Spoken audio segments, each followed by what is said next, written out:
comenzar el segundo turno de conferencia. Como han hecho antes los que me han antecedido en las intervenciones, debo agradecer la invitación a Clara Martín y, por supuesto, a toda la organización que hay detrás de ella y que ella en estos momentos representa. Yo, hasta cierto punto, me considero un betón. Hasta cierto punto me considero un betón, porque creo que San Bartolomé de Béjar, Navacarros, Villar de Plasencia pertenecían al territorio betón, por una parte. Y por otra parte, la zona del sur de Trujillo también era betona, al este de Villaviejas de Tamuja. Por lo tanto, me considero betón, pero nacido en Lusitania. No en Lusitania como provincia, sino en territorio lusitano. Así es que por eso creo que algo puedo hablar, aunque yo de betones voy a decir muy poco. También quisiera señalar otra cosa, y es que no es la primera vez que predico sobre este tema en esta villa de Hervás, porque ya hace muchos años, no está la alcaldesa, pero su antecesor, don Ramón Ferreira, me invitó a hablar de este tema cuando era presidente de la Mancomunidad de las Tierras, no me acuerdo cómo se llamaba la organización que él era presidente de esa mancomunidad. Y también ella, que es diputada delegada de Turismo, tengo que decir que las excavaciones que realicé desde el año 1990 hasta finales del siglo pasado, eso del siglo pasado ya que mal queda, se hicieron en la ciudad de Caparra, pero la ciudad de Caparra la adquirió la Diputación Provincial de Cáceres y se realizaron en ella. Y también cuando Isabel García, Fernando García y yo diseñamos el proyecto Alba Plata en el año 96, gracias a la Diputación Provincial de Cáceres, se hizo algo de lo más interesante en todo el yacimiento, no solamente la actuación arqueológica, las intervenciones, sino el dar una vuelta, el hacer una nueva carretera al entorno de Caparra para evitar que fuera necesario entrar en ella, en la ciudad, todo el tráfico rodado y así quedarlo liberado. Esas dos actuaciones fueron muy interesantes. Y sobre todo encontrarme ahora aquí con Isabel García después de tantos años de haber estado trabajando. Bien, pues voy a comenzar la intervención hablando un poco en líneas generales ya que el profesor Álvarez Sanchís fue el que habló de los betones, yo voy a hablar de la desbetonalización del territorio este. Y esa desbetonalización, ya no lo vuelvo a decir porque me sale mal, yo lo señalo cuando doy clase de ese modo.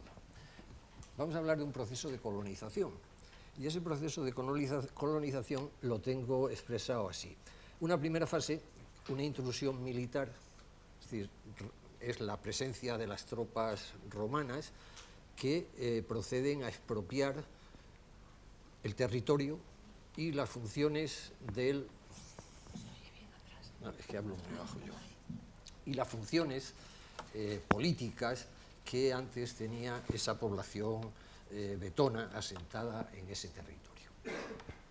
Todo eso, claro, exige un proceso bélico, un proceso que ya podemos conocer. Los amurallamientos no necesariamente tenían que ser contra Roma, pero sí ahí jugó un papel muy importante esas imponentes murallas que hemos visto en algunos de los asentamientos. Ligada con esa fase viene otra, que es una fase que llamamos de inserción, es decir, la presencia ya no de gentes militares, sino de gentes civiles que vienen a apropiarse de ese territorio que había sido expropiado previamente, y es en general población civil. Son los colonizadores. Es el mismo proceso que se produce en cualquier otra colonización. La nuestra en América, primero van los que llamamos los conquistadores, los paisanos estos nuestros, y después pues hay una abundante emigración de personas de todo tipo, gentes de fin, sacadas de las cárceles unas veces, otras veces de otros sitios, pero que son los que colonizan y ponen en función ese territorio. Y como en toda colonización, viene la tercera fase, que es una fase que llamamos de convergencia, donde ambas poblaciones se fusionan. No quiero decir que se casen necesariamente unos con otros, sino que hay una permeabilidad cultural por parte de los antiguos propietarios de las tierras con los siguientes y viceversa. Eso es lo que quería señalar porque es el proceso que voy a seguir en mi exposición. Ese mapa es el mapa de Ptolomeo, es una de las muchas ediciones que hay del mapa de Ptolomeo, y ahí vemos el territorio vetón y 2 veces aparece la ciudad de Caparra. Esa no es Caparra, esa es Capasa, y en cambio esa otra que aparece ahí es Caparra, posible la nuestra, la que conocemos ahora. ¿Qué explicación se le da a estas 2 Capasa, que están bastante cerca una de la otra, aunque ahí las veamos bastante alejadas? Parece ser que una era la primitiva ciudad de Caparra, la Caparra vetona, o la Caparra antigua, la indígena, que quedaría, que desaparecería y quedaría sustituida por una Caparra romana ya, que sí sería la que tenemos, la que están viendo ahí arriba. En los otros mapas, pues son interpretaciones de esa misma situación que he planteado. Capasa, Caparra, que son un fenómeno que conocemos como dípolis, 2 ciudades que no tienen que estar una junto a la otra, sino que pueden estar separadas, pero que una hereda el nombre de la indígena. La fase de inserción va a suponer pues, la ruptura del paisaje vetón, la desarticulación del paisaje del sistema de ciudades, de núcleos de población que ha estudiado perfectamente el profesor Álvarez Sanchís en su tesis doctoral y que sigue manteniendo. A esa fase, a la de inserción, viene la construcción de un nuevo paisaje romanizado, un nuevo paisaje ya colonizado. Y es un paisaje, pues hasta cierto punto se le puede decir de un paisaje científico, una ordenación territorial científica.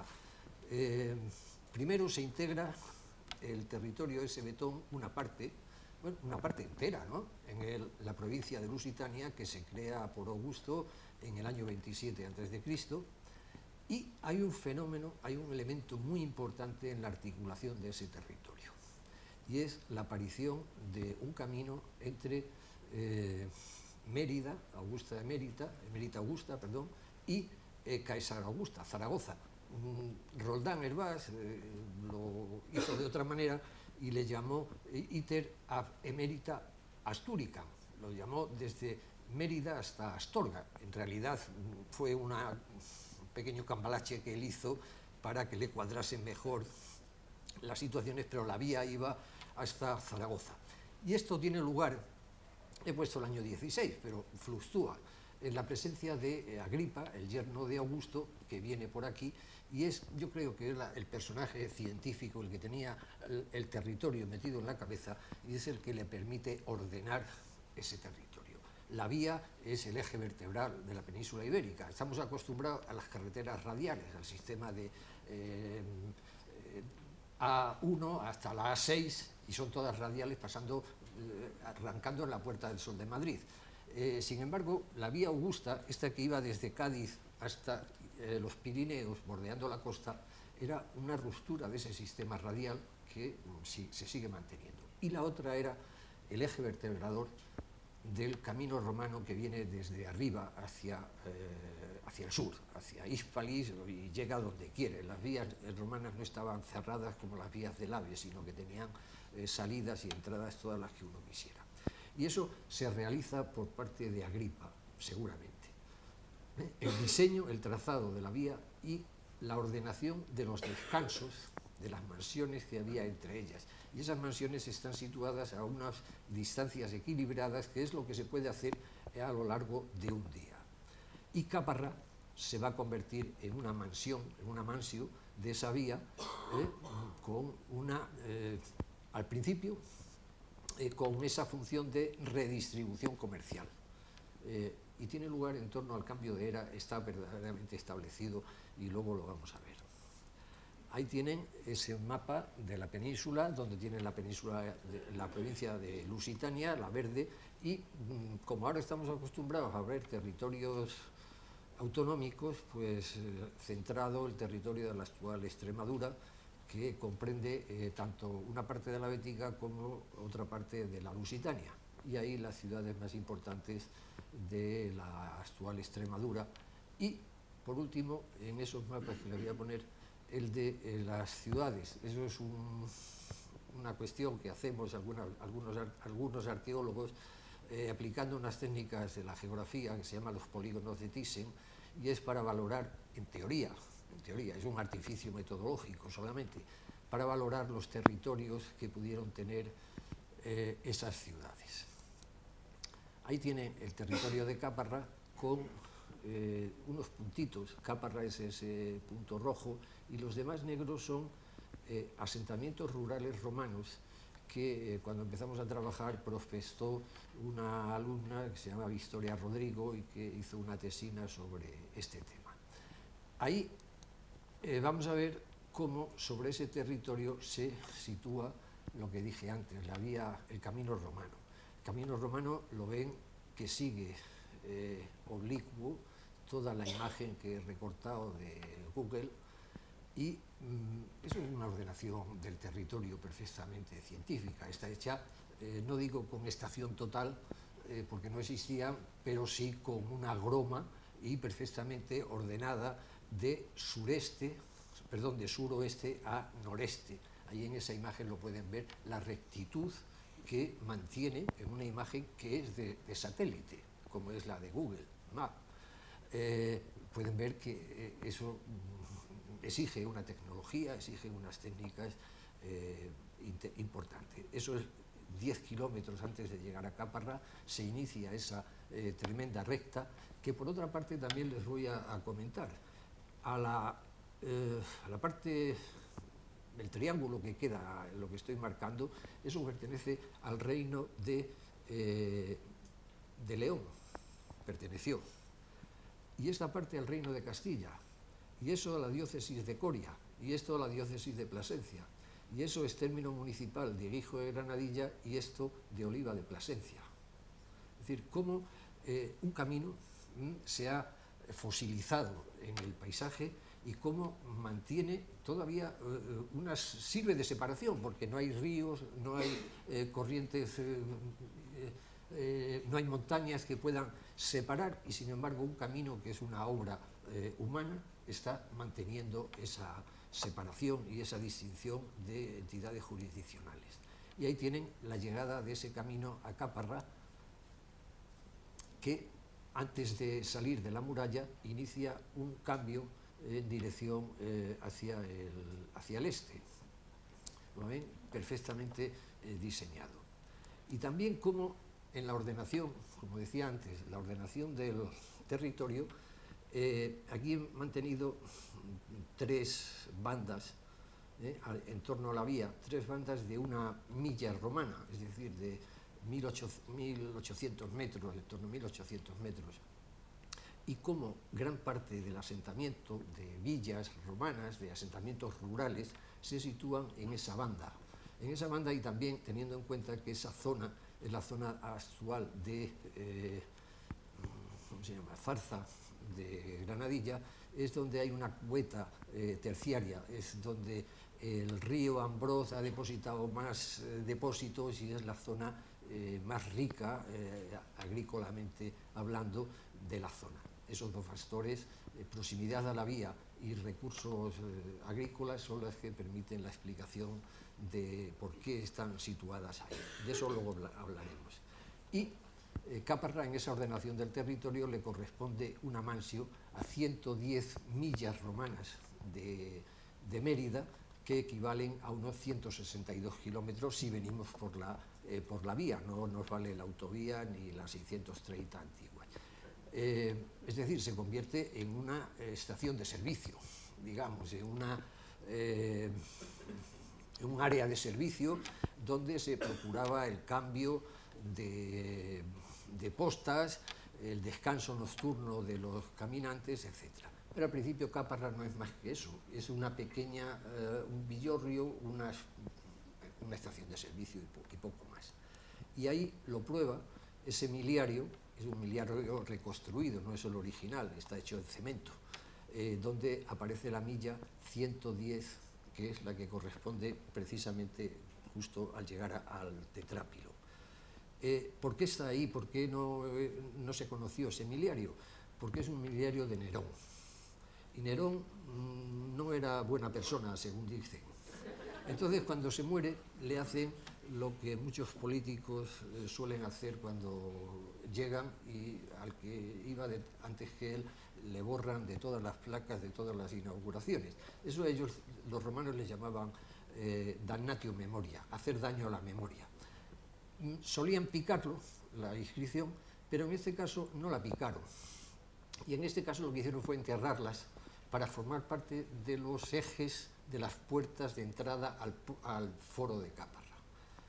Se han sacado algunas y corresponde a lo que podemos reconstruir ahí. El nombre de Nerón, los títulos imperiales y la milla 110. Entonces la vía se va a convertir en el eje generador de todo el urbanismo que vamos a ver luego de Caparra. Ven que entra por la puerta del sureste, atraviesa debajo del Tetrápilo y continúa mucho más allá.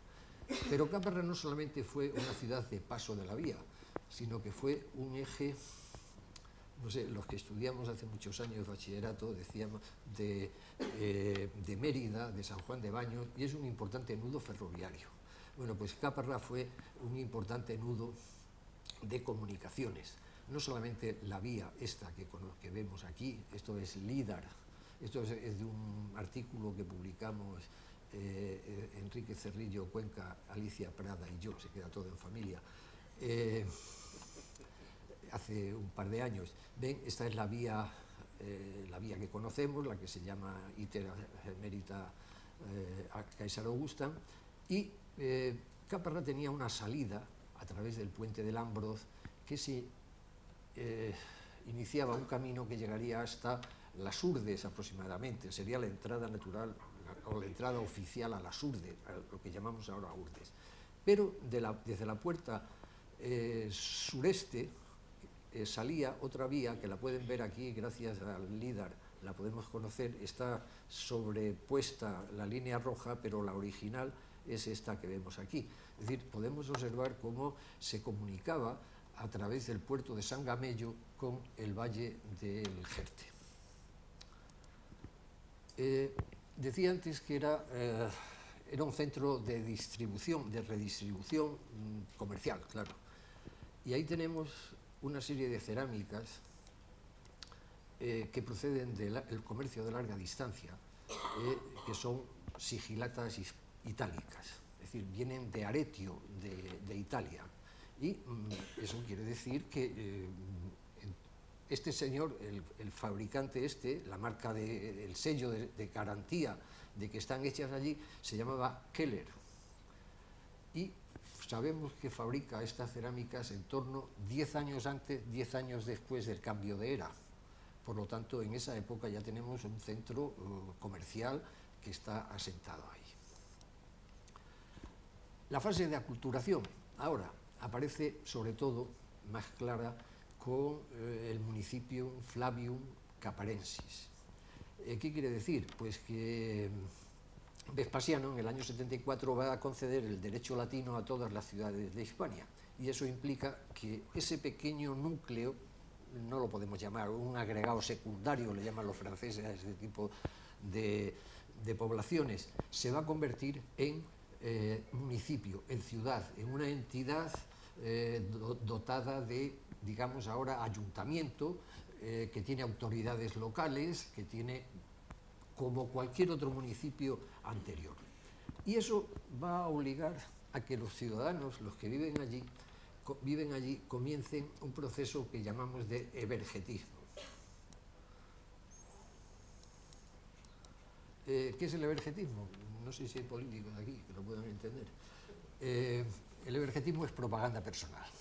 Es decir, en las elecciones en las ciudades romanas uno hacía el programa, no hacía el programa, ahora se hace un programa y si se obtiene el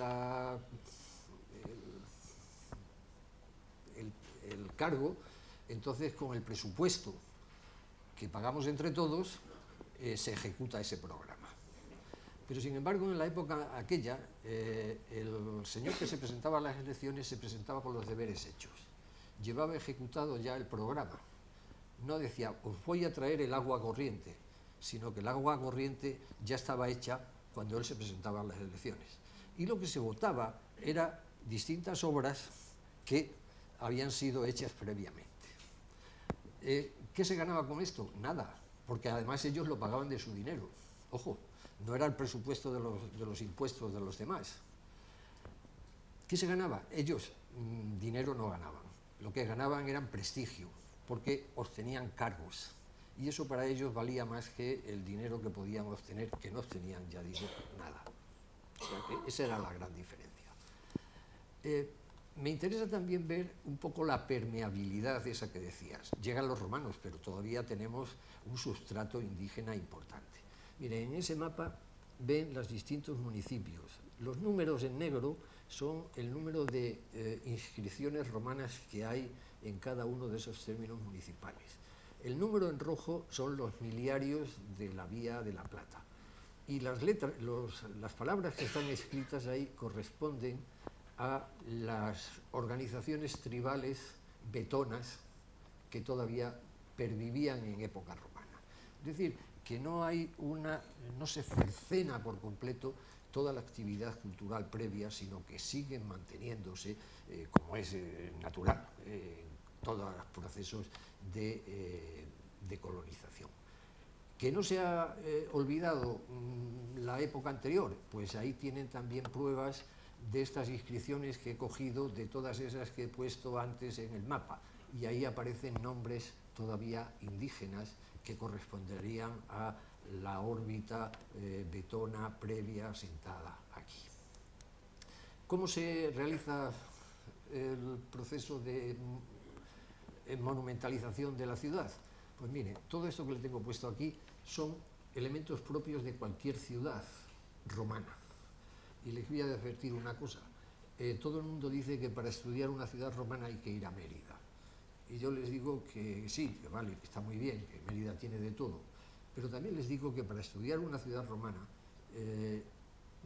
que hubo más ciudades como Caparra que no como Mérida. Mérida es una excepción, primero por monumentalidad, por tamaño, por todo lo que quiera, pero era una excepción. En cambio, la norma la encontramos en estas pequeñas ciudades de provincia. Y todos estos elementos, muralla, área pública, zona doméstica, viales, de conexión, área comercial, dotación comercial, diríamos ahora, área de ocio y necrópolis, está presente en todas las ciudades. Por lo tanto, valdría poner ejemplos de cualquier otra ciudad de las que conocemos de este tamaño, excavadas en Hispania o en cualquier otra parte del mundo romano. La única diferencia es que tenemos un elemento singular, que es el tetrápilon, que es el que hace que se ha convertido en algo como icono de esa ciudad. Posiblemente hubiera en otras ciudades más iconos de ese tipo, pero han desaparecido, desgraciadamente. Tenemos la muralla, es decir, ahí he puesto como ejemplo una de las puertas con dos bastiones a ambos lados de ella, el foro, el área pública, necesaria en toda ciudad, donde hay cultos, donde hay las oficinas municipales, donde está la curia, donde está la basílica, etc. En la zona doméstica la gente vive, eso es una de las viviendas, los viales, las calles que permiten la conexión entre los distintos puntos de la ciudad, las tabernas no como entenderíamos nosotros ahora, sino ellos entendían tabernas como las tiendas, los sitios donde se va a comprar, la dotación comercial. El área de ocio, el anfiteatro, el pequeño anfiteatro que existe, y por supuesto donde hay vivos también hay muertos, y ahí he puesto un ejemplo de una tumba de inhumación, aunque la mayor parte de las que conocemos son todas de incineración. Vamos a volver sobre ellas y ahí encontramos todo eso que acabo de decir. Tenemos el área oficial, el foro, una plaza pública con templos situados, con la curia o el salón de pleno municipal, la basílica, aquí está una de las viviendas, otra vivienda aquí, las termas públicas, las calles, es decir, esta es la vía de lo que conocemos como Vía de la Plata, que lo atraviesa en esa dirección que he dicho antes, y las necrópolis que hay situadas aquí y en esta otra zona. Es decir, no voy a insistir más. Eso es una significativa, ¿no?, con los colores que están marcando las distintas áreas que acabo de indicar. Y ahí cómo el camino y el tetrápilo se convierte en eje del diseño urbano. Miren, la vía principal, que es el decumano máximo, y el cardo, es decir, las dos vías principales de la ciudad que convergen en ese punto que es el tetrápilo. Luego hablaré de él. Ahí tienen el decumano máximo como eje generador y el cardo. El cardo arranca del templo principal y se dirige a la puerta sureste, esa que he dicho que viene hacia acá, hacia el puerto de San Gamello. Ese sería el cardo, desde aquí hacia allá. Y esa en dirección contraria, desde la puerta aproximadamente hacia el templo principal. Ya he dicho, el cardo se agota en la entrada del foro. Ahí tienen otros viales menores. La muralla, el dentro y fuera, eso es muy importante en las ciudades romanas. Los vivos están dentro, los muertos están fuera. Se trata de una cuestión, si quieren, higiénico-sanitaria. Tienen las puertas, la puerta del sureste y la puerta del suroeste, que ha sido excavada recientemente.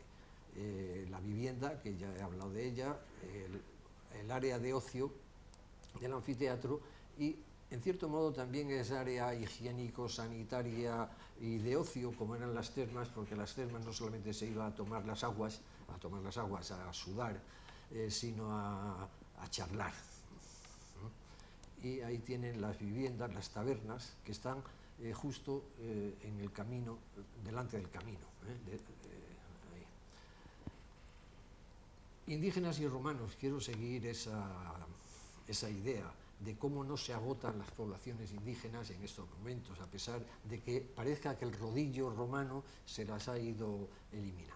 Ahí tienen el tetrápilo y una inscripción que todavía permanece en su sitio. Luego voy a hablar de ella. Recientemente se ha localizado en Plasencia otra que estaba situada ahí, que se vio en el siglo XVI, pero se perdió totalmente y se ha recuperado hace un par de años en Plasencia.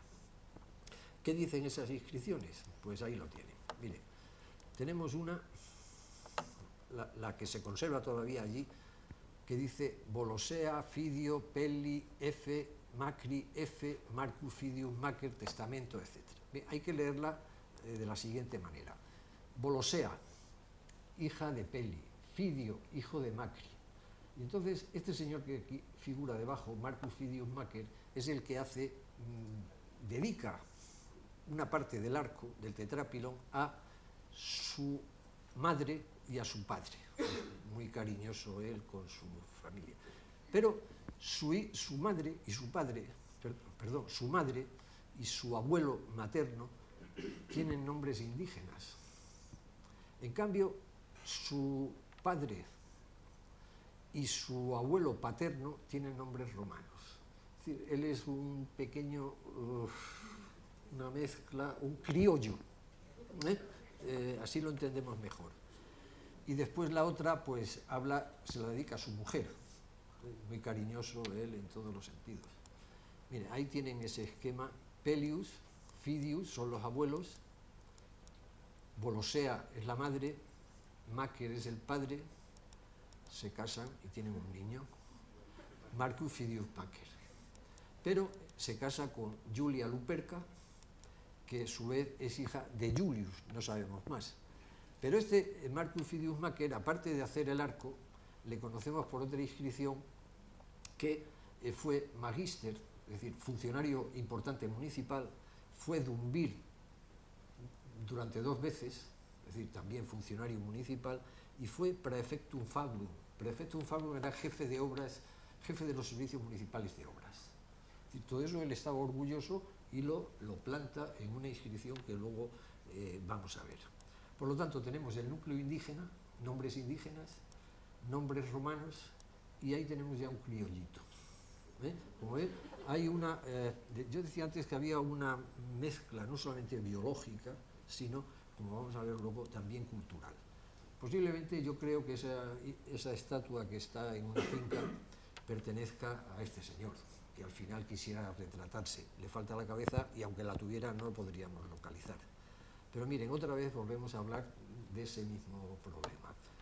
Tenemos una inscripción de una diosa indígena que se llamaba Trevaruna. Solamente aparece aquí en Coria y en no me acuerdo qué sitio de Portugal. Se llama Trevaruna. Pero aquí Marcus Fidius Macer, el mismo que hemos visto antes, le pone el epíteto de Augusta Trevaruna. Es decir, la está romanizando, la está trayendo a la parte paterna. Y ahí tenemos la transcripción. Está rota. Augusta Trevaruna, Marcus Fidius Macer, de la tribu Quirina, es decir, se ha asociado ahí hijo de Macer, y Magister 3 veces, 2 veces Dumbir y Praefectum Fabrum, los títulos que había ostentado en el domicilio. Y ahí vemos otra inscripción, ya no tan monumental, también dedicada a Trevaruna, que apareció después de las excavaciones. También una sustitución una por otra. Ahí se mantiene Trevaruna, pero aquí encontramos una cabeza en el año 90, muy deteriorada, es de mármol, pero muy deteriorada, de alguien que al principio no sabíamos quién era. Yo decía, tiene boina, ¿no? Este es paisano, este tiene boina. No, no era paisano, no. Era precisamente Mercurio. El pétasos, que era el gorro que se ponían los griegos para ir de viaje, y que Mercurio era dios de los caminos. No sé si tendría alguna advocación particular por el camino o fuera un culto instalado en la ciudad. Perdón.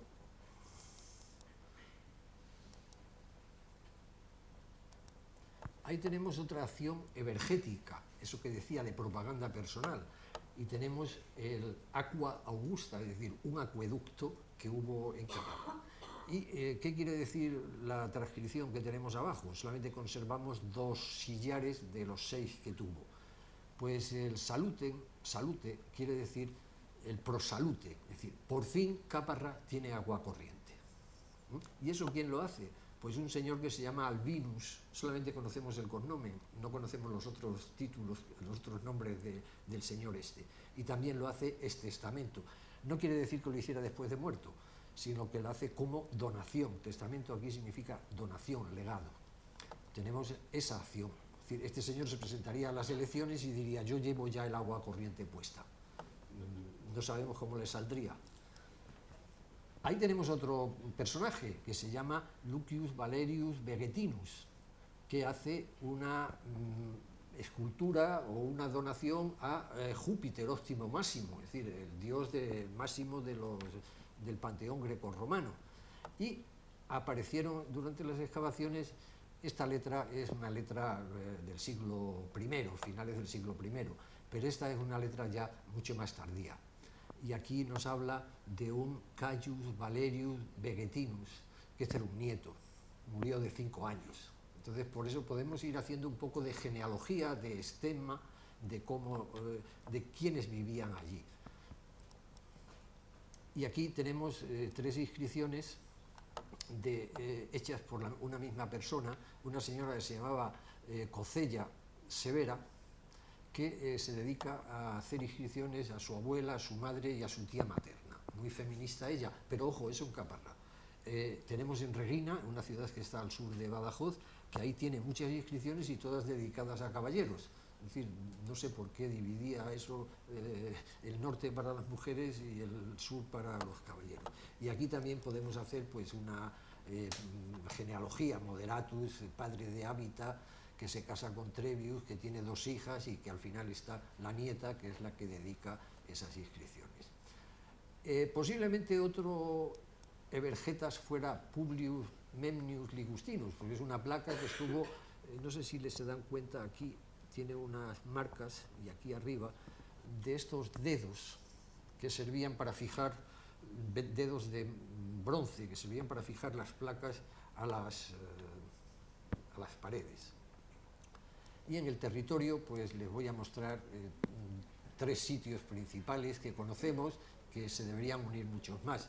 Una de ellas es el templo de del Collado de las Piedras Labradas, que está en Jarilla, que es un pequeño edículo, posiblemente dedicado a alguna deidad que no conocemos, aunque hay inscripciones, pero en epígrafas.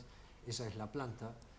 Otro sitio importante debió de ser la Granjuela, que estaba en la desviación de la carretera de Casas del Monte, donde había este edificio ya de época tardoantigua, que es una necrópolis importante, de un personaje importante.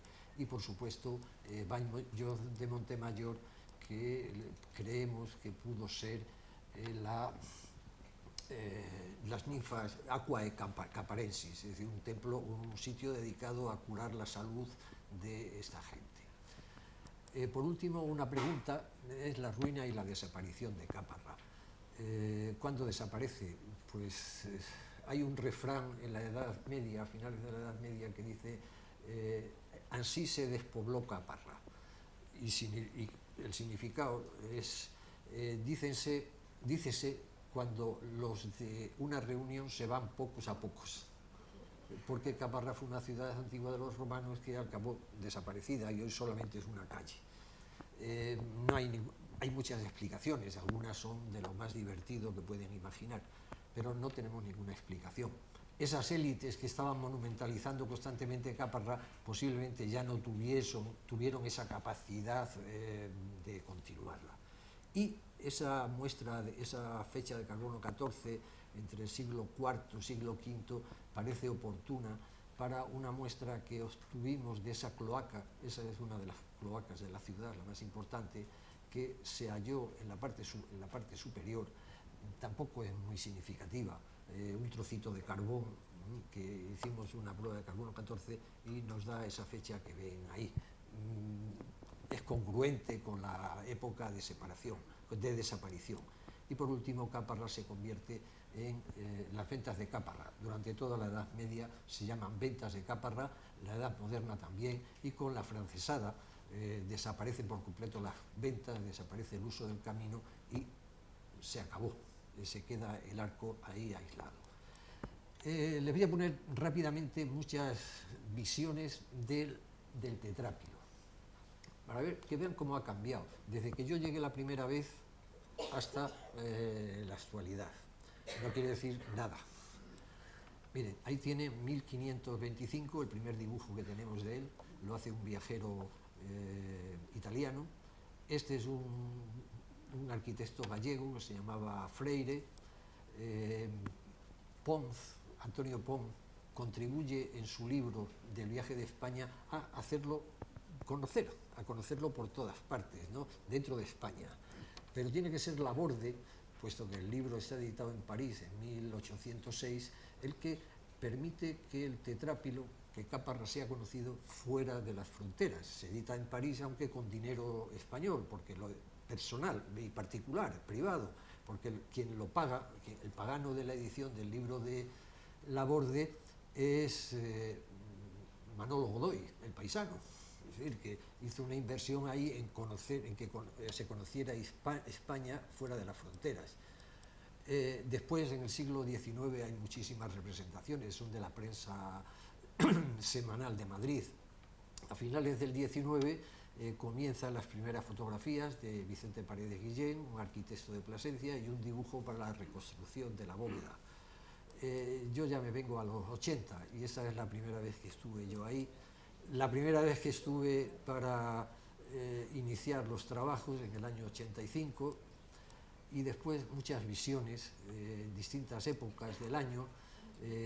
con frío, con calor, con niebla, barruntando la tormenta, ya ha caído, con sequías, en veranos, cuando la oveja no teníamos dinero para desbrozar y era la oveja la que desbrozaba, al amanecer, al ponerse el sol, enfermito el arco con ortopedia, en inauguraciones oficiales, y luego los usos que ha tenido a partir de ahora. Ustedes conocerían, los que tienen ya peinan canas y cierta edad, conocerían el tetrápilo en su situación original, irían por allí a conocerlo. Lo conocíamos los arqueólogos y lo conocían las personas próximas a nosotros, pero el tetrápilo, el arco de Caparra, era prácticamente desconocido y afortunadamente ahora le conocemos, ha trascendido las fronteras locales y es conocido. Esa es una figura de una reconstrucción que hicieron en Fitur, en la Feria del Queso de Trujillo, que tienen ahí de la Diputación, un stand del turismo nacional, la estación de autobuses, dibujos de niños, la prensa se ha hecho mucho eco de él, y luego con la aparición de la oficina de Alba Plata, el proyecto Alba Plata, Isabel y Fernando hicieron un logo parecido a este, no era el original, pero el tratamiento que dieron ahora es ese. Ha servido para, y sirve yo creo, como elemento institucional, para la señalización de la vía para los transeúntes que van por ella. También con sentido institucional, quienes hayan trabajado con Linex, este de aquí abajo era el logo de la hoja de cálculo. Filatelia, carteles de todo tipo, de la Cámara de Comercio, la Mancomunidad, postales, usos comerciales, en este caso para Navidad, ¿no? Ahí tienen otro de Navidad, unas veces privado, otras veces público. Arco de Caparra, Ingeniería Caparra, es hoy día si estuviésemos en Cataluña eso habrían pagado y habría que pagar por utilizar Caparra, pero vivimos en otro sitio. Ya ven, restauraciones, el arco para hablar del mejor rincón extremeño, ingeniería, cerámicas, y no digamos establecimientos hosteleros, Ciudad de Caparra, Churrería, Arco de Caparra, Cafetería, Villa Caparra, en fin, estamos... Aceites, aceitunas, pero aceitunas con ánimo de venderse en medio mundo. Aquí lo tienen en ruso, en alemán, en no sé cuántos sitios más. Vino, ese vino ya no existe, me lo bebí.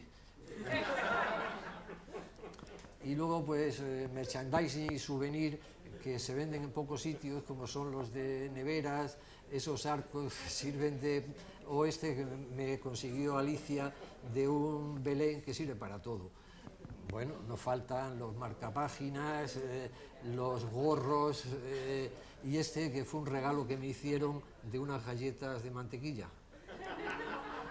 No he traído, una alumna me bordó a ganchillo un arco, no lo tengo fotografiado porque es muy grande, y portadas de libros, la señalización, fíjense en el año 57 lo que había puesto, que todavía existe ese monolito, sí, ya estoy, cómo ha ido cambiando la señalización a lo largo de... hasta que por fin se logró que en la A66 estuviera esa imagen. Lo de antes, mucha gente, hay presión, no la hay. La Floralia, que son unas fiestas que se hacen en el mes de mayo, junio, y la utilización ahora como espacio para representaciones teatrales en el mes de julio, agosto. Se utiliza el foro para instalar las gradas y el fondo es el tetrápilo. Yo lo he visto cambiar, no, él sigue estando ahí en su sitio, pero sus usos se han extendido. La gente ya sabe qué es esto. A eso yo creo que ha contribuido bastante a aquel proyecto que nos tocó hacer a Isabel, a Fernando y a mí, que lo iniciamos, cuando nos dijeron tenéis 45 días para hacer un proyecto que os tenéis que gastar 3.000 millones de pesetas. Y yo no supe escribir 3.000 millones porque eran muchos ceros, y puse 3 y luego a mano 1.000 millones, porque en aquella época, en el año 96, 3.000 millones eran mucho. Yo creo que ha contribuido a conocer no solamente la imagen del yacimiento y cómo se ha producido ese proceso de aculturación entre unos y otros. Y ya, pues nada más, muchas gracias por su atención.